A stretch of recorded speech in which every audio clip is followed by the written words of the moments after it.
এই যে তোমার বাবা মা যারা কিনা তোমাকে নিয়ে স্বপ্ন দেখে, যারা কিনা তোমাকে তুমি সফল হবা এই চিন্তা ভাবনা করে প্রতিদিন তারা হচ্ছে যে জীবন দুনিয়ার সাথে সংগ্রাম করে তোমার সমস্ত প্রয়োজন মেটাচ্ছে, তাদের কথা কি একবারও ভাবছো?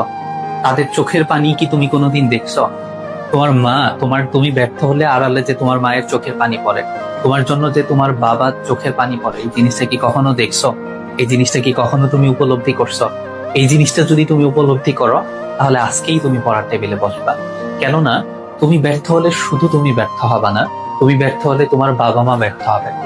তুমি কি চাও তোমার কারণে তারা সমাজের কাছে ছোট হোক?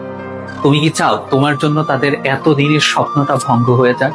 তোমার বাবা হয়তোবা স্বপ্ন দেখেছে আমার ছেলে বড় হয়ে একজন ডক্টর হবে, হয়তোবা তোমার মা স্বপ্ন তুমি হবে আইনজীবী, হয়তোবা তারা স্বপ্ন দেখেছে তুমি বাংলাদেশের সর্বোচ্চ বিদ্যাপীঠে পড়বে, কিন্তু শুধুমাত্র তোমার অবহেলার কারণে এই লোকগুলোর স্বপ্ন তুমি ভেঙে দিও না। এই লোকগুলোকে তোমার আড়ালে চোখের পানি ফেলতে বাধ্য করো না, কেননা তারা তিলে তিলে স্বপ্ন দেখেছে, তোমাকে নিয়ে স্বপ্ন দেখেছে। এন্ড তুমি যদি চান্স পাও না, বিশ্বাস করো দুনিয়ার সবচেয়ে বেশি খুশি হবে তোমার বাবা মা। মানে তারা, তুমি সফল হলে তাদের কোনো স্বার্থ নাই।